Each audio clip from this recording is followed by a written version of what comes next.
This is Mark. Welcome to my show, Tea With. And tonight, I'm having tea with James Smiley. James, you want to introduce yourself to everybody? Hey, what's going on, guys? Thanks for having me here. Appreciate it. James Smiley. I see myself as a normal person like everyone else, but have had some successes. Came from a really humble, poor neighborhood. I IPO'd a software company, was a part of IPO in a software company in my 20s. I was the sixth employee. We went zero to $350 million and 480 employees in my 20s. It was a crazy run. Went on to consult a whole bunch of different companies in revenue growth and things like that. Did some work in consulting for companies like AT&T, Facebook, and Amazon. And now I coach over 100 entrepreneurs, and I'm really into helping entrepreneurs grow their business, especially online. So. Well, James, one thing I want to ask you about is that you had such humble beginnings, and what is it that got you into this whole entire corporate, world, and then, going out on your own? That's always a good question. I think a lot of people ask, and one of the biggest things that I realized when I was really young was, you always wanted to be if you want to leverage your time the most, which I believe life is about leveraging your time.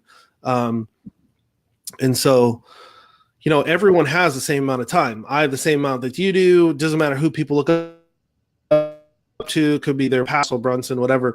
Everyone has the same amount of time.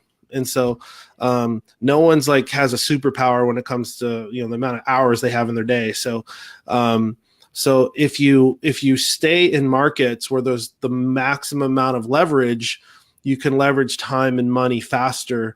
And so when I was really young, mobile technology and things like that were really big. The smartphone was coming out, mobile apps, all that kind of stuff. And I became a leader in that, spoke at AT&T Stadium with Robert Herjavec from Shark Tank, spoke at CES with Gary Vaynerchuk. I mean, I did well there, but then the market started shifting, new opportunities started coming in around social and the internet and moving sales and things like that on the internet.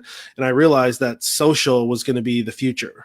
And so in terms of communication, sales, everything, social was going to be the fastest way to do it. So I'm as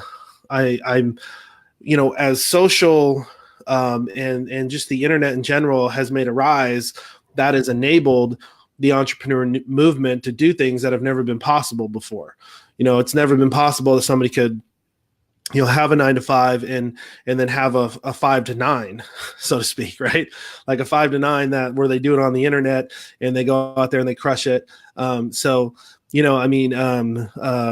this unprecedented time where if somebody has an idea, a product, a service, a way they want to serve the world, or man, they just might have a talent, they can go out there and be successful. I mean, there's kids right now that, they are silly at making faces and they can make $2,000 or $3,000 a month doing stupid stuff like that on Instagram. So nothing is out of bounds anymore because of technology.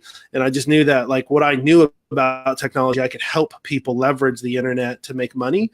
And so that's really the biggest, move that I had that's the big reasoning, behind, instead of helping big companies leverage the internet to make money, I wanted to help individuals, and entrepreneurs. So how did you make that shift, from, actually having a stable job to, going out on your own? What was it that you actually, did to make that transition? Well, for the most part, since I've been in my 20s, I've always, been an entrepreneur. Even when I was I was an employee at Telenav, which was the company we IPO'd. Telenav, we were the first Google Maps, essentially, way before Google had that idea. We were doing it, and so it was a very entrepreneurial company, Silicon Valley startup, type of company, and so when after that, I really. I didn't want to go back and get a standard job, so to speak. I knew that. And what ended up happening is sometimes I get contracts, really good consulting deals with big companies. But what happens is sooner or later, the executives or somebody that you're working for realizes that you're making more money than anyone in their whole organization. Because we were really good at adding things on, and it start off at 40 grand. By the end of the year, we're getting 140 grand, or it starts off at 100 grand, and then we're getting 250 grand from these people. So they will realize, like, this guy, his consulting firm could be making 200, 300, $400,000 a year from us. So it would be better if we employ him. So, and so sometimes I would end up in those kind of situations where, it was a good opportunity to do things, and I would, and to get leadership and stuff like that. So I would explore those opportunities, but for the most part, I stayed independent, so, but I really made the kind of my final like hurrah to walk away from being an employee or in that kind of world when I did consulting for AT&T. That eventually led to be an employee there for, I don't know, for like 4 years or something like that. Maybe 3.5. And, I just realized like I like, I just remember going into work and like sitting in these meetings and just going like, everyone in here is just playing politics. Like every single person in this room is just defending like their side of the table, but no one in here is actually like trying to solve the problem. And that's the mark of an entrepreneur. An entrepreneur can find the solutions where employees can find the problem. And it's actually not that difficult to find problems. But finding the solution is how you get paid big time, And so, so yeah, I mean, and also just to be honest, like I always, this probably sounds arrogant to say, but I used to, ever since I was in my 20s, I used to sit in the room and tell myself, I think I'm the smartest person in this room. Even though I didn't say anything, no one said that to me. And I probably didn't say anything, especially when I was in my 20s, low 20s. But I used to think, I don't think any of these people actually know what they're doing. And I would have thoughts like that. I'd be like, I seriously, I don't think these people know like how to fix this or whatever. And so as I got older, I started realizing like, no, I think I know the answer. I think I know this problem. I think, whatever. And then I think like as that would happen, I think I started realizing like, I am like I've been fooled. I didn't really know what entrepreneurism was. I thought you had to go out and get this job or work in this type of capacity, and I started realizing like, it's almost like a realization that like you're living inside the matrix, and you're like, dude, there's like a 20% of the world or whatever it is that doesn't live like that. And, so, I mean, it's crazy. Like like I'm not an early morning person. I've never been. Ever since I was a kid, I've never been an early morning person. And honestly, like right now, I live a life where like, I work until 2, 3 at night, 2 or 3 in the morning. And I probably wake up around 9 or 10 in the morning, like literally 9 or 10 in the morning. I wake up, and get my day going, do my morning routine. And probably around noon, I hit my desk or start doing some serious work.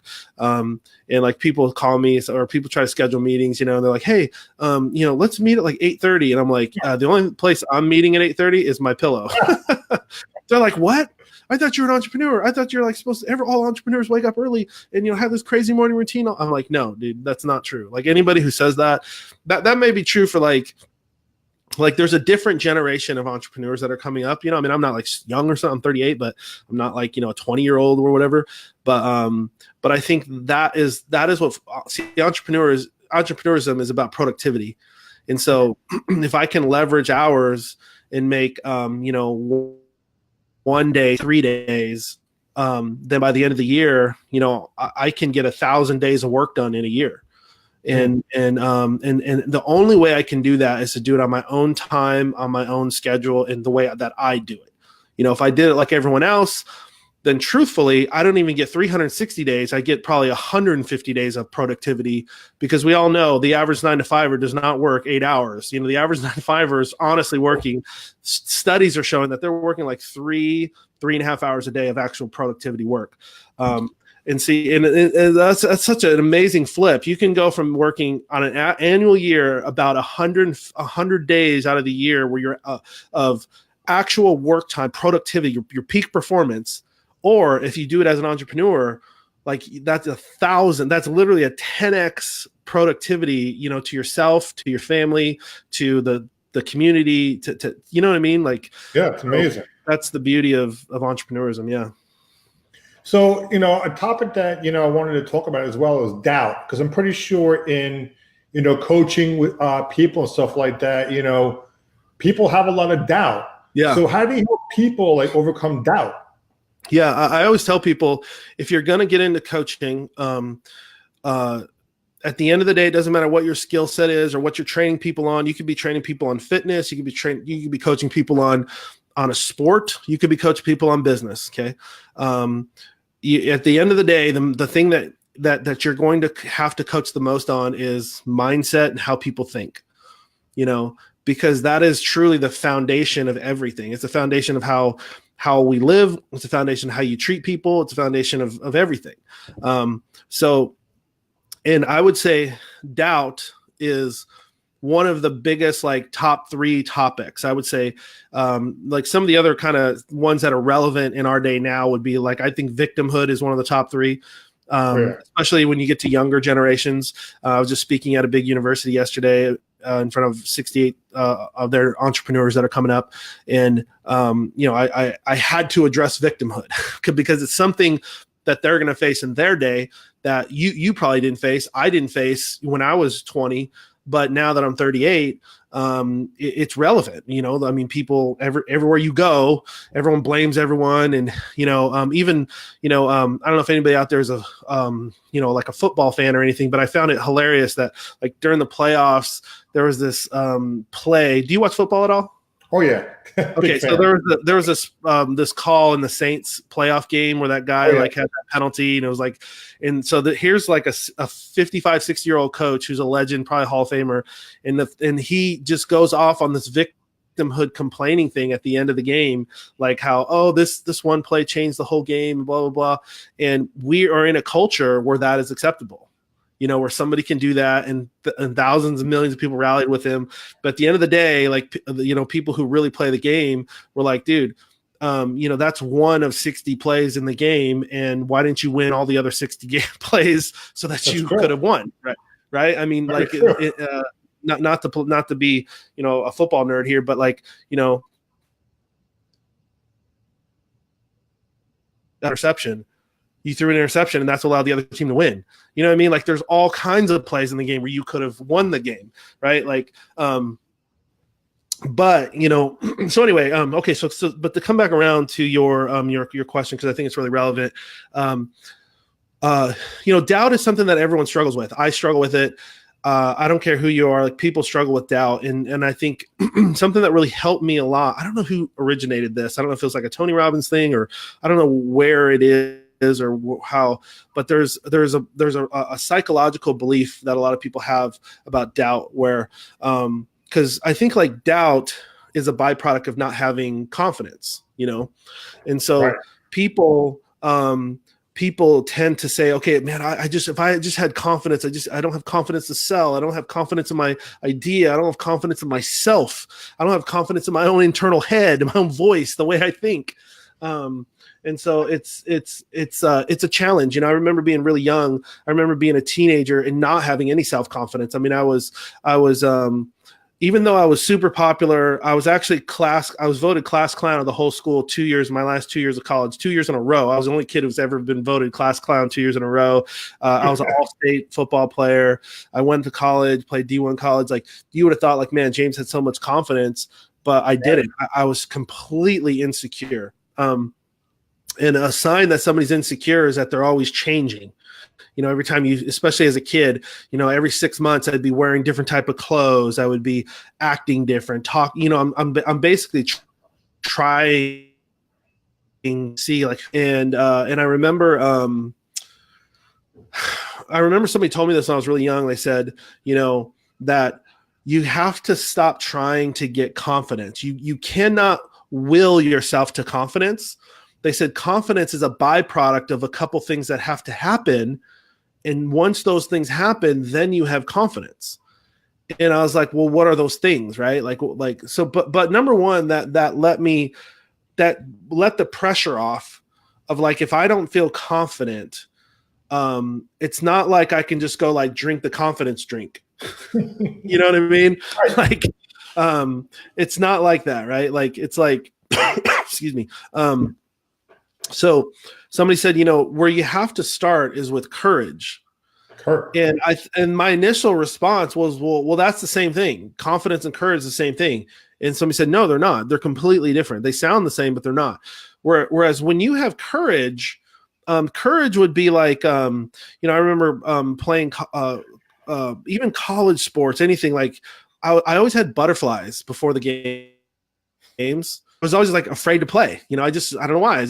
I was a good player. Like I started my freshman year, but every game, like I felt completely insecure. Like I just had these crazy like butterfly feelings, and it was sickening. It was really bad.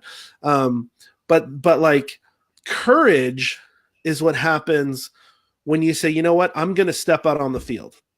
Like I don't even know what's going to happen. I'm going to step out on this field. And, because I had these butterflies and all these thoughts of like, well, I don't know, like if, I played strong safety in college. And so I'm like worried about the other quarterback and is he going to tear me up? And is some, guard going to pull and just wipe me out on a play and I'm going to be embarrassed? And, am I really good enough to be here? And, in my mind, I'm going, I'm not good enough to be here. I've been a fake and a phony at this my whole life. In my mind, like I just had these thoughts, I scored that touchdown in high school, but it was a fluke. Somebody fell down and no one realized that. So I'm a fake, you know what I mean? I always thought stuff like that. Like I didn't give myself credit. And so, you have those butterflies, but courage is when you say, you know what, I'm just going to put my helmet on and I'm going to step out. And I think in entrepreneurism, courage is when you say, you know what, I don't know what I'm going to do. I don't know. I'm not very good at email writing or copywriting or sales, but I'm just going to get on the phone or I'm just going to sit down at my desk. Right. It just starts with that, right? Like, look, if I've got 3 hours, I'm just going to sit down and I'm just going to sit down, start there, and it takes courage to start there and to, that is courage. It's like, courage happens before you've won, before you've had victory, right? Like courage is the true test of like, can you actually be somebody significant? Can you be who you're called to be? Is like, sometimes, man, you just got to show up,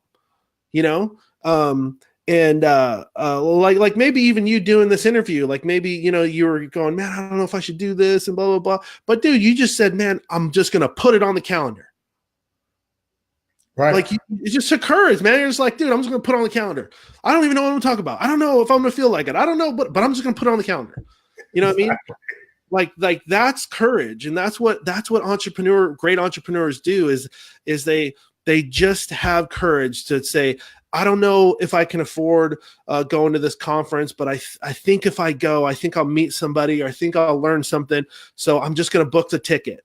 Like I met somebody, we were in Nashville last week at a conference and we had an event, a huge event there. And like there was somebody who came and they bought a ticket and booked a hotel room, but they didn't have enough money to book a flight.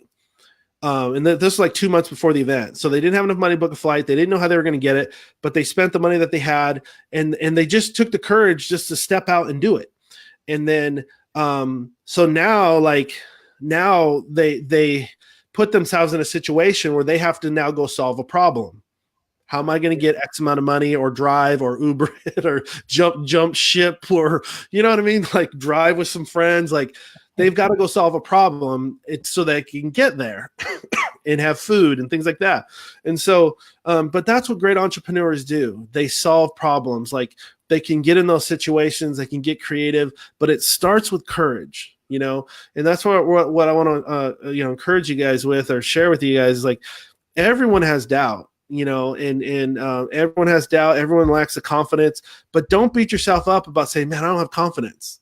because or I just need to be more confident, or I wish I was just more like, see, if you start with courage, okay, which means you're going to take some action, okay, it is impossible to continue to take action and not win. Like you might lose 5 times, but the 6th time you're going to win. Like sooner or later, you're going to get it right, right? Like you may not be great at sales, or may not be great at copywriting, or James may not be great at marketing or colors. Like I suck at colors and design and graphics. But if I just take the courage to take the step forward, like design, I don't even know who to hire.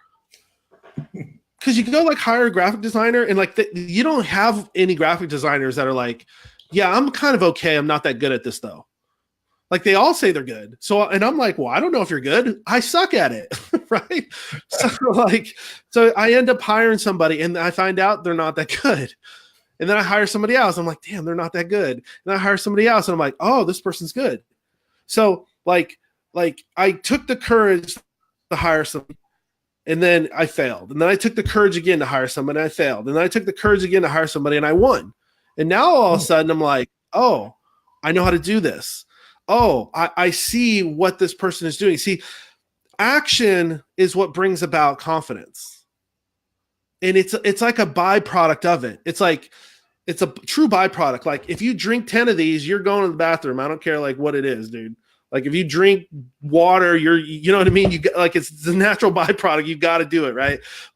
So if you take action, if you take courage, if you start with courage will move you into some action, and action will indefinitely bring about confidence. Sooner or later, just keep having courage, just keep trying, just keep stepping up to the plate, keep swinging. You know what I mean? And you got to learn. Obviously, there's all those things, right? But I have found that people can learn easier than they think. The people are like, yeah, I'm not learning, but they're not learning because they're not taking action.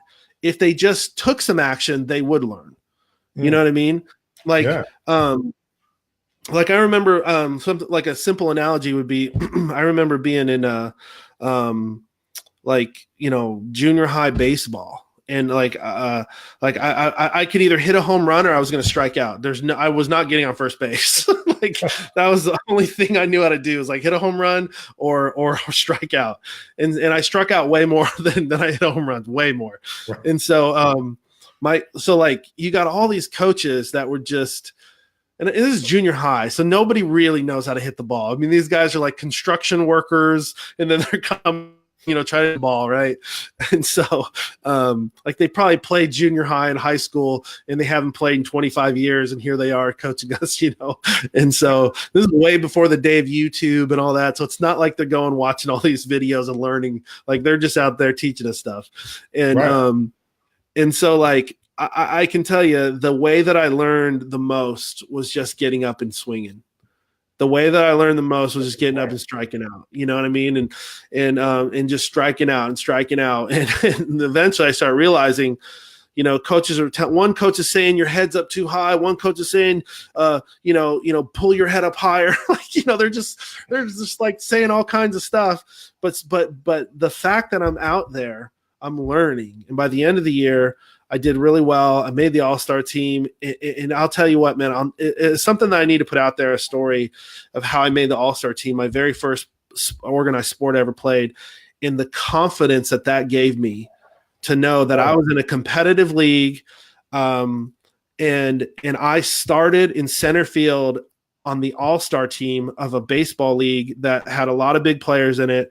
And I just remember the confidence that gave me, that I was like, dude, if I can do this, I can go play football. I can go do this. I can go to school. I can go make friends. You know what I mean? Mm-hmm. But the only reason I was out there and made that all-star team is because I just kept getting up. I just kept swinging. You know what I mean? I just kept showing up and learning, So, yeah. That's awesome. I mean, that is you really nailed it. And, just one last question is, for somebody that is in a job they hate, they don't like where they're working, and they want to go out and they want to try something new, but they're so stuck. What's your advice to this person? Well, what the first thing I would say is you have to come to a realization that this is your life and you only get one of them. And you're living and breathing and sitting in it right now. Okay. And so if you're miserable,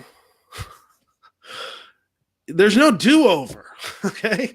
Like, and so like chances are you're in that because of some cliche. Somebody said this is living up to the Joneses of your whatever, or like I remember when I was at AT&T, I had this one boss, and he's like, why do you want to be an entrepreneur and all this stuff? He's like, James, the grass is not greener on the other side. And people used to say stuff like that to scare you, right? And I go, how do you know? You're over here on this side with me. Right. That's so true. I mean, dude, you ain't standing over there. So what are you talking about? Like, I mean, maybe it isn't, but maybe it is. Like, you literally don't know because you're right next to me. You know? So, I mean, you know, and what I will tell you is there's a lot of fear tactics that are used by education. I don't think it's malicious, but it's definitely fear tactics. Education, school system, maybe even your parents, depending on what kind of parents you had, definitely your company. They're going to use fear tactics and say the grass is not greener, the competition's really bad. You know, where's your money going to come from? Oh my God, there's no way you're going to be able to afford insurance. They scare the crap out of you on insurance. Look, I can tell you this for sure. I'm with I'm with an insurance. It's actually it's called a co-op. It's not a real not an insurance, but I will tell you this. And I have kids and, you know, medical issues with kids, and like I can tell you this, I have paid the least amount of money ever being a part of the insurance, that the more entrepreneurial type of insurance than like when I look at like what I was paying when I was a W-2 employee, and then, you know, like, you know, you have these like, you know, you can only do health, was it like health savings accounts or something like that. Mm-hmm. You can only do health savings up to 6,000. And then you're like, you have all these, you know, deductibles and co-pays, and man, like I have the cheapest and best insurance that I've ever had. And like, what's funny is like, your employer doesn't want you to know that, you know, like, and the school system honestly doesn't know. Like, they're not truly equipped to teach you about entrepreneurism, you know. They're a university. They're the epitome of like a corporate structure. Like, they're not equipped to really know and learn, not to know and to teach true entrepreneurism. So they don't know. And these people aren't, I truly don't think most of these people are like malicious in it, but they're going to scare the crap out of you. They're going to make you think like, oh man, it's not going to happen. But one thing I've learned, okay, if you're in America, life is not going to get that bad. Okay. The worst life is going to get is the government will give you a house and probably a cell phone. Like, that's like seriously the worst is gonna get, you know. Like, it's not like, you know, like if you were in China or if you were in Bangladesh or if you're in like some of these other countries, like you lose it all, man, you might not get another opportunity for 40 years. Yeah, you know what I mean, like but like here, like, you know, you can go get opportunities anywhere you want. Like, I grew up in a really poor minority neighborhood. My dad used to tell me, he's like, James, ride the bus. By the way, it's free. The government pays for it because we're poor. Ride the bus, go to West Seattle where all the rich kids are, and walk around over there and see if you can get a job over there. You know what I mean? I mean, like, this is America. Like, you don't have to sit in your own neighborhood. You know, you can if you want, but you don't have to, you know? And like, and so, so yeah, I think like if you're in a 9 to 5, you have to really ask yourself, like, are you called to be there? Is it really what you want to do? And I remember like kind of bouncing in and out. I would say somewhere between like 26 and 34. I was like bouncing in and out here and there, maybe a year or two here. Maybe like a 30% of those years, maybe 35%, I was in some type of W-2 job. And every time I'd get in, I just remember telling myself, like, this is not real life. and see, the thing is, for a lot of people, it's great. Like AT&T, they have like 220,000 employees. Most of those employees love it. It's the most they've ever made. It's the most stable. Like, it's unbelievable for them. And for those people, bravo. They should stay there. They should kick butt. And I hope they do well because I have their cell phone service. You know what I mean?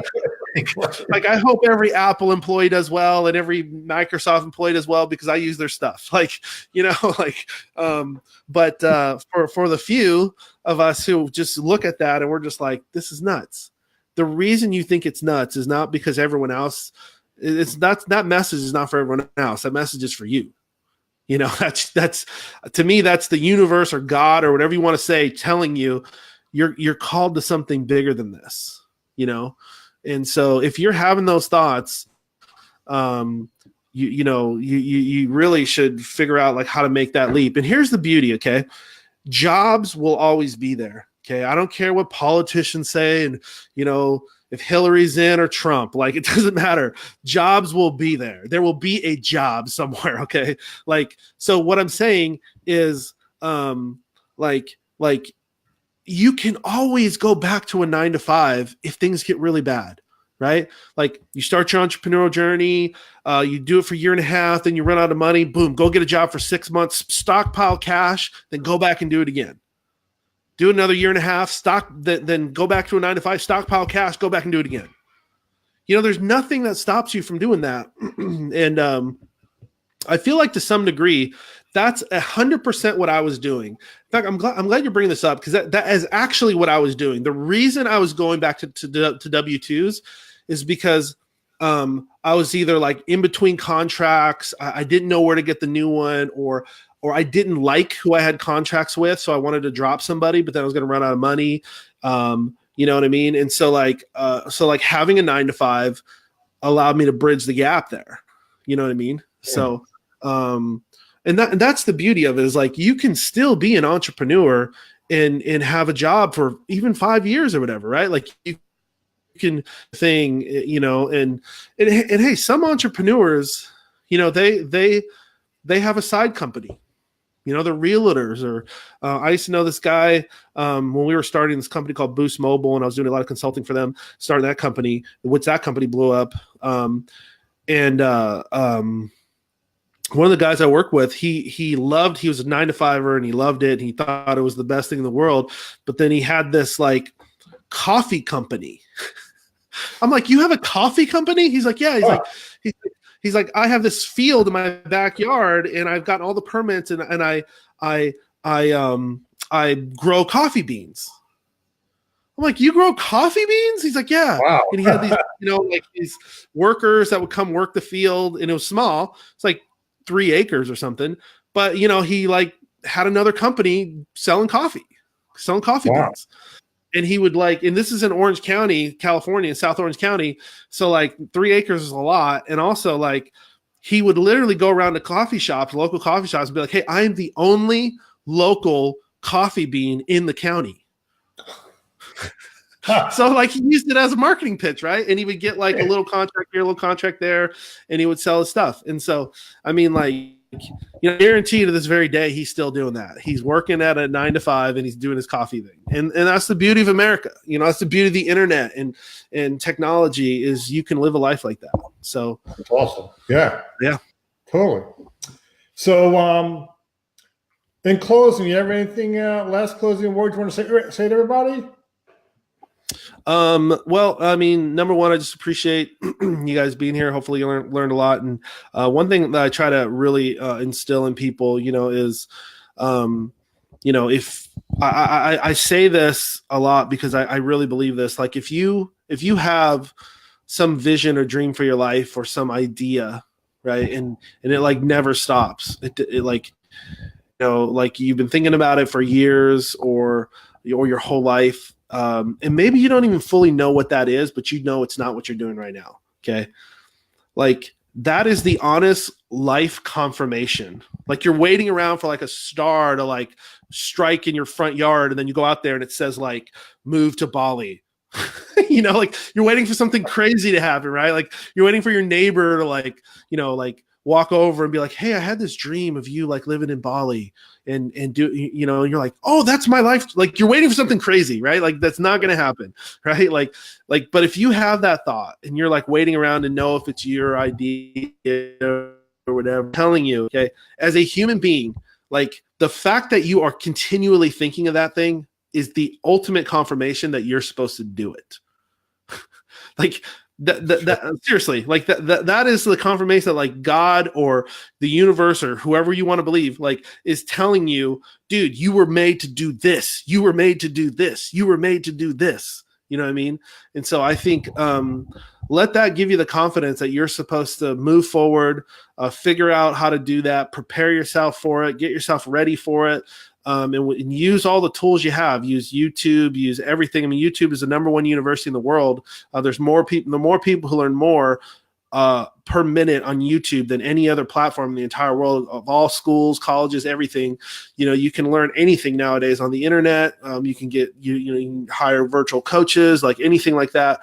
But whatever it is that thing is for you, my hunch is if you're watching this, you're that type of person where you have something, something that you're thinking of. And whatever that is, I mean, we have people in our coaching program who make out of their garage and they've only been able to sell it to their neighbors and their aunt, and then we teach them how to sell it on the internet. And now they make $4,000 a month selling soap. Yeah. You know what I mean? Like, and that's like this lady's dream, and there's, there's other stories like Jennifer and people, where their dream is like Tai Chi and they love it and it's changed their life. And now, they're able to do it and teach, companies and executives and high ticket people that, and they put it on the internet and train 1,000 people a week. I mean, that's crazy for people and now the technology and the information is there. The platforms are there for you to be able to do your dream. So I just encourage you to go after it. I just want to say, James, it's been really awesome having you on. You definitely helped me a lot. I'm pretty sure you helped a lot of people, watching this, and I will watch it on the replay.